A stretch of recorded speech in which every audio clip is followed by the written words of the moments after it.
അതൊക്കെ നമ്മുടെ ജീവിതത്തിൽ എന്താ ഉണ്ടായതെന്ന് ജഗഞ്ഞു നോക്കേണ്ട ആവശ്യം ബാക്കിയുള്ളവർക്കില്ല. അല്ല എങ്കിലും പറയാൻ പറ്റുന്ന കാര്യങ്ങളുണ്ടെങ്കിൽ അത് പറയാം പ്ലീസ്. അല്ല, പറയാൻ പറ്റുന്ന കാര്യം നമ്മുടെ ജീവിതത്തിൽ എന്താ ഇതിപ്പോ നമ്മുടെ ജീവിതത്തിൽ അത് നീ തന്നെ പറയുന്നത്. ഇപ്പൊ നിന്റെ പേഴ്സണൽ ആയിട്ടുള്ള ഒരു കാര്യമല്ലേ. അപ്പൊ അത് ചോദിച്ചിട്ട് അത് എന്താണ് കാരണം, എന്താണ് ഇത് എന്നൊക്കെ ചോദിച്ചിട്ട് കാരണം അറിഞ്ഞിട്ട് ഇപ്പൊ എന്താക്കാനാണ്. ഹലോ, ജിഷിൻ ഭരത ഡിവോഴ്സ്, ഇതാണ് ഇപ്പോൾ കുറച്ച് ദിവസമായിട്ട് ഓടിക്കൊണ്ടിരിക്കുന്നത്. രണ്ട് വ്യക്തികൾ തമ്മിൽ, അതായത് സോഷ്യൽ മീഡിയയിൽ ഫേമസ് ആയിട്ടുള്ള അല്ലെങ്കിൽ അറിയപ്പെടുന്ന രണ്ട് വ്യക്തികൾ തമ്മിൽ പിരിഞ്ഞു കഴിഞ്ഞാൽ ആദ്യം ബാക്കിയുള്ളവർക്ക് അറിയേണ്ടിയിരുന്നത് എന്താണ് അതിനുള്ള കാരണം എന്ന് തന്നെയാണ്, അല്ലേ? എല്ലാവരുടെയും ലൈഫിലോട്ട് അല്ലെങ്കിൽ ഈ രണ്ട് വ്യക്തികൾ പിരിഞ്ഞു എന്ന് പറഞ്ഞ് അവരുടെ ലൈഫിലോട്ടേക്ക് എത്തി നോക്കുന്ന ഒരുപാട് ആൾക്കാരുണ്ട്. അവരെ കമൻ്റ് ഇട്ട് വെറുപ്പിക്കുന്ന ഒരാൾക്കാരുണ്ട്. അതിൻ്റെ ആവശ്യമുണ്ടോ? അവർ പിരിഞ്ഞത് അവരുടെ പേഴ്സണലായിട്ടുള്ള കാരണം കൊണ്ടായിരിക്കാം. അതിങ്ങനെ ചകഞ്ഞെടുത്ത് അങ്ങനെ എടുത്തിട്ട് എന്താണ് കിട്ടുന്നത്? ജിഷിനും ഭാര്യയും പിരിഞ്ഞ സമയത്ത് അവർ ഡീസൻ്റായിട്ട് തന്നെയാണ് പിരിഞ്ഞത്. പരസ്പരം കുറ്റപ്പെടുത്താനോ സോഷ്യൽ മീഡിയയിൽ എടുത്തിടാനോ നിന്നിട്ടില്ല. അവർ പിരിഞ്ഞു. ആ കാരണങ്ങൾ അവരിൽ മാത്രം ഒതുങ്ങി. നല്ല തീരുമാനം. ആരൊക്കെ ഫോഴ്സ് ചെയ്തെന്ന് പറഞ്ഞാലും എന്തൊക്കെ പറഞ്ഞാലും അവരുടെ തീരുമാനങ്ങൾ അല്ലെങ്കിൽ അവർ പിരിയാനുള്ള കാരണം പുറത്ത് പറയാതിരുന്നത് അത് അവരുടെ ഡീസൻസി. ഇപ്പം ജിഷിൻ്റെ രണ്ടാം ഭാര്യയ്ക്കെതിരെ വരുന്ന ഒരു ആരോപണം ആ ഭരതയുടെ കയ്യിൽ നിന്ന് ജിഷിനെ ഈ രണ്ടാം ഭാര്യ അടിച്ചുകൊണ്ട് പോയതാണ് എന്നാണ്. ഇതിനെക്കുറിച്ചിട്ട് ഒരു ഇൻ്റർവ്യൂവിൽ ഈ രണ്ടാം ഭാര്യ കൊടുത്തൊരു ബൈറ്റ് ഉണ്ട്, അതൊന്ന് കേൾക്കാം. ഈ കുടുംബവിളക്ക് സീരിയലിലെ അമ്മയുടെ കഥാപാത്രം എന്ന് പറയുന്നത് സന്തോഷകരമായി ജീവിച്ചിരുന്ന ഫാമിലിയിൽ നിന്ന് ഒരു ഭർത്താവിനെ അടിച്ചു മാറ്റിക്കൊണ്ട് പോകുന്നു. ശരിക്കും ആളുകൾ അതിനെ കമന്റ് ചെയ്യുന്നത് അങ്ങനെയാണ് ജിഷിനെ അടിച്ചു മാറ്റിക്കൊണ്ട് പോകുന്നത്. അതെന്താണെന്ന് വെച്ചാൽ ഇവർ രണ്ടുപേരും സെലിബ്രിറ്റീസ് ആയതുകൊണ്ട് തന്നെ ഇവര് സെപ്പറേറ്റഡ് ആയിട്ടും അവരത് ഔട്ട് ചെയ്തിട്ടുണ്ടായിരുന്നില്ല, അവർക്ക് പറഞ്ഞിട്ടുണ്ടായിരുന്നില്ല. പിന്നെ ദെൻ പെട്ടെന്ന് അവർ സെപ്പറേറ്റ് ആയി ഒരു 3 year കഴിഞ്ഞിട്ടാണ് നമ്മൾ മീറ്റ് ചെയ്യുന്നത്. അപ്പൊ അതിനുശേഷം പെട്ടെന്ന് എന്റെ ഒരു കാര്യം ഇവർ പിരിഞ്ഞു ഒരിക്കലും ഒന്ന് കുറച്ച് പേര് കൺഫ്യൂസ്ഡ് ആണ്. അത്രയും ക്ലോസ് ആയി നിൽക്കുന്നവർക്ക് അവർ പിരിഞ്ഞ കാര്യം അറിയാം. അപ്പൊ അല്ലാതെ ഉള്ള ഒരു ജനങ്ങൾക്ക് നോക്കുമ്പോൾ ഇപ്പോഴും ഇത്രയൊക്കെ വന്നിട്ടും ഇന്നലെയും കൂടെ ഞാൻ കണ്ടു ഇതാരാന്നൊക്കെ ചോദിച്ചിട്ട് കമന്റ്സ്. പക്ഷെ അവർ അറിഞ്ഞിട്ടില്ല ഇവർ രണ്ടുപേരും സെലിബ്രിറ്റീസ് ആയിരുന്നു. സോ അതുകൊണ്ട് തന്നെ അവർ കോമ്പോ ഇഷ്ടപ്പെടുന്നവരുണ്ടായിരുന്നു. അപ്പൊ അവര് ഹൈഡ് ചെയ്തത് കൊണ്ട് പെട്ടെന്ന് എന്റെ വിഷയം പറഞ്ഞപ്പോ ഞാൻ വന്നത് കൊണ്ടാണ് അവർ സെപ്പറേറ്റ് ആയത് എന്നുള്ള ചിന്ത വന്നു. എന്താണ് റിയൽ കഥ? അവർ സെപ്പറേറ്റ് ആയി 3 year കഴിഞ്ഞിട്ടാണ് ഞാൻ മീറ്റ് ചെയ്യുന്നത് ഫസ്റ്റ് ടൈം. ഇതിന് മുമ്പ് ഒരു സീരിയലിൽ ഞാൻ കണ്ടിട്ടുണ്ട്, ജസ്റ്റ് വൺ ഡേ. പക്ഷെ അന്ന് ഞാൻ ഇതിപ്പോ സംസാരിക്കുകയൊക്കെ ചെയ്തിട്ടുണ്ട്, നമ്മൾ സെൽഫി ഒക്കെ എടുത്തിരുന്നു. പക്ഷെ ഒരു കമ്മ്യൂണിക്കേഷനോ കോൺടാക്ടോ ഈവൻ സോഷ്യൽ മീഡിയയിലോ ഒന്നും എനിക്ക് ഷെൻ എന്ന് പറയുന്ന വ്യക്തിനെ എനിക്ക് അറിയില്ല. ജസ്റ്റ് ഒരു ഫോട്ടോ എടുത്ത് ഞാൻ അന്ന് ഇൻസ്റ്റാഗ്രാമിൽ ഇട്ടപ്പോൾ എന്റെ ഫ്രണ്ട്സൊക്കെ പറഞ്ഞുകൊള്ളില്ല ഫോട്ടോ മനുഷ്യനാന്ന് പറഞ്ഞിട്ട് ഞാൻ ഡിലീറ്റ് ചെയ്ത് വന്നു. ആളൊക്കെ നല്ല ചിത്തപ്പേരുകളൊക്കെ ഉണ്ടായിരുന്നു തോന്നുന്നു. അപ്പൊ അത് കാരണം ഞാൻ ഡിലീറ്റ് ചെയ്ത് വന്നതാണ്.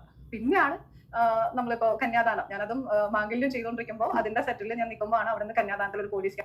ജിഷിനും ഭരതയും പിരിയാനുള്ള കാരണം അമ്മയെ അല്ല എന്ന് ഇതിലൂടെ വ്യക്തമായല്ലോ. വെറുതെ ഒരു പെങ്കൊച്ചിനെ അതിലോട്ട് വിളിച്ചിട്ടിട്ട് നീ കാരണമാണ് അവർ പിരിഞ്ഞത് എന്ന് പറയുന്നതിനോട് എനിക്ക് യോജിപ്പില്ല. ഈ ജിഷിൻ എന്ന് പറയുന്ന വ്യക്തി ഈ അമയ എന്ന് പറയുന്ന വ്യക്തിയെ കണ്ടുമുട്ടുന്നതിന് മുൻപ് വരെ ലഹരിക്കടിമയായിരുന്നു എന്നുള്ള കാര്യം ജിഷിൻ തന്നെ പറയുന്നുണ്ട്. അതിൽ നിന്ന് റിക്കവറി ആയിട്ട് വന്നത് ഈ അമ്മയെ കാരണമാണെന്നും പറയുന്നുണ്ട്. മുമ്പ് വരെ എന്നുവെച്ചാൽ ഡിവോഴ്സ് ആയിട്ടുള്ള ഒരു 2 വർഷക്കാലം ഞാൻ ഭയങ്കര ഡിപ്രഷനായിരുന്നു.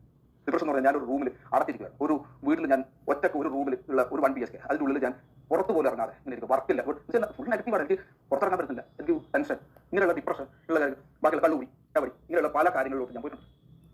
ഡ്രസ്സ് യൂസ് ചെയ്ത് ഞാൻ ആ ഒരു ടീമിലേക്ക് പോയി. രാവിലെ മുതൽ വൈകുന്നേരം പോയി കഴിഞ്ഞാൽ അവിടെ സിനിമയെ പറ്റിയുള്ള അവർക്ക് ഇഷ്ടമുള്ള വിഷയമാണ്. സിനിമയും ഇതിനെ പറ്റിയുള്ള ചർച്ചകളും കാര്യങ്ങളും രാവിലെ വെളുക്ക വരെ ഇരുന്ന് വലിക്കും ഇതൊക്കെ ആയിട്ട്. പക്ഷേ ഈ എല്ലാ സാധനങ്ങളിൽ നിന്നും എനിക്ക് മോചനം വന്നത് എനിക്ക് അമ്മയെ പരിചയപ്പെട്ട അവളെ പരിചയപ്പെട്ട അപ്പോഴും ഞാൻ ഒരാൾ ഇപ്പം നമ്മൾ ഡിവോഴ്സ് ആയൊക്കെ നിൽക്കുന്ന സമയത്ത് വേറൊരാൾ ലൈഫിലോട്ട് കടന്നു വരുമ്പം ചിലപ്പോൾ അത് നെഗറ്റീവായിട്ടും ബാധിക്കാം, അത് പോസിറ്റീവായിട്ടും ബാധിക്കാം. നെഗറ്റീവായിട്ട് ബാധിച്ച കുറേ ആൾക്കാരുണ്ട്. കാരണം അവർ നിന്നെടുത്തുനിന്ന് പിന്നെയും താഴോട്ട് പോയി എന്നല്ലാണ്ട് മുകളിലോട്ടൊരു ഉയർച്ച അവർക്ക് ഉണ്ടായിട്ടില്ല.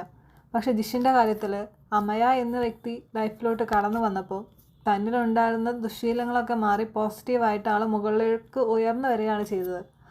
ആ ഒരു കാര്യത്തിൽ അമ്മയെ ഞാൻ സമ്മതിക്കുന്നു. ജിഷിൻ്റെ ദുശ്ശീലങ്ങളെ മാറ്റി തിരിച്ചു കൊണ്ടുവരാൻ അമ്മയ്ക്ക് പറ്റി. വലിയൊരു സംശയമാണ് ജിഷിന്റെ മകനെ ജിഷിനെ കാണാൻ പറ്റാത്തതും അല്ലെ കാണിച്ചു കൊടുക്കാത്തത് അമ്മ ഒറ്റ ഒരുത്തിയാണ്. സത്യമുണ്ടോ? അല്ല, ഞാൻ എന്തിനാ എന്റെ കുട്ടീനെ ഞാൻ കാണാറുണ്ട്. അപ്പൊ ഓഫ്കോഴ്സ് അത് അതേ റൈറ്റ് ബാക്കിയുള്ളവർക്ക് കിട്ടില്ലേ?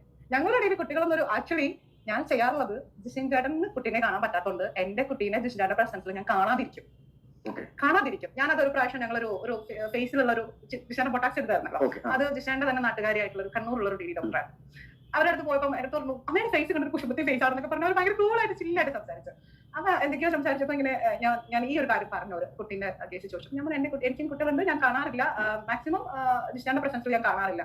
അപ്പൊ എന്താ ഞാൻ പറഞ്ഞു അല്ല, ഞാൻ എന്റെ കുട്ടികളോട് സ്നേഹം പ്രകടിപ്പിക്കുന്ന രീതി കണ്ടിട്ട് ആൾക്കാരുടെ കുട്ടിക്ക് മിസ് ചെയ്യാൻ പാടില്ല. അങ്ങനെ ഒരു സിറ്റുവേഷൻ ഞാൻ ക്രിയേറ്റ് ചെയ്യാറ്. എപ്പോഴെങ്കിലും ആൾക്ക് അത് ആലോചിച്ചിട്ട് ഒരു ചെറിയ വിഷമം വന്നൊന്നും മാറിയിരിക്കാനുള്ള ഒരു സിറ്റുവേഷൻ. അമ്മയെ ഈ പറഞ്ഞൊരു കാര്യത്തിനോട് എല്ലാവർക്കും ഭയങ്കര എതിർപ്പാണ്. കാരണം സ്വന്തം കുഞ്ഞിനെ ഇങ്ങനെ കാണാതിരിക്കാൻ പറ്റും. ഞാനൊരു കാര്യം പറയട്ടെ, ഈ കുഞ്ഞിൻ്റെ അതേ സ്ഥാനത്ത് നിൽക്കുന്നത് ഇപ്പോൾ അമ്മയെ കല്യാണം കഴിച്ച ഭർത്താവാണ് അല്ലേ? ഈ ഭർത്താവാണെങ്കിലും കുഞ്ഞാണെങ്കിലും അമ്മയ്ക്ക് ഏറ്റവും ഇമ്പോർട്ടൻ്റ് ആയിട്ടുള്ള രണ്ട് കാര്യങ്ങൾ. ഇതിൽ ആരെ വേണ്ടാന്ന് വെക്കാനും അല്ലെങ്കിൽ ആരെയും വേണമെന്ന് വെക്കാനും അമ്മയ്ക്ക് പറ്റത്തില്ല. അമ്മയെ അങ്ങനെ ഒരു തീരുമാനം എടുത്തത് ജിഷിന് അത് ഫീൽ ആവും എന്ന് കരുതിയിട്ടാണ്. എന്ന് കരുതി അമ്മയെ ഇവിടെ പറയുന്നില്ല ഞാൻ എൻ്റെ കുഞ്ഞിനെ കാണാനേ പോവാറില്ല എന്നുള്ളത്. ജിഷിനുള്ളപ്പോൾ കാണാൻ പോവാറില്ല എന്ന് മാത്രമേ അവളവിടെ പറഞ്ഞിട്ടുള്ളൂ. അതിനാണ് ഇത്രയും ആൾക്കാർ നെഗറ്റീവായിട്ട് എടുക്കുന്നത്. അതിൻ്റെ ആവശ്യമുണ്ടെന്ന് എനിക്ക് തോന്നുന്നില്ല. അമ്മയെ ജിഷിനില്ലാത്ത സമയത്ത് അമ്മയെ കൊച്ചിന് പോയി കാണുന്നുണ്ട്. ഏതൊരു അമ്മമാരുടെ അടുത്ത് പോയി ചോദിച്ചാലോ അമ്മയുടെ മക്കൾ വേണോ അച്ഛൻ വേണോ എന്ന് ചോദിച്ചു കഴിഞ്ഞാൽ ഏതൊരമ്മ പറയുന്നതും എനിക്ക് എൻ്റെ ഭർത്താവ് കഴിഞ്ഞിട്ടേ മക്കളുള്ളൂ. കാരണം ഇൻ ഫ്യൂച്ചറിൽ മക്കളുടെ ജീവിതം നോക്കി പോവും. അവിടെ പിന്നെ ബാക്കിയാവുന്നത് അച്ഛനോ അമ്മയോ ആണ്. അവർ മാത്രമേ ഉണ്ടാവൂ എന്നുള്ള ബോധ്യം അവർക്ക് പൂർണ്ണമായിട്ടുണ്ട് അല്ലേ?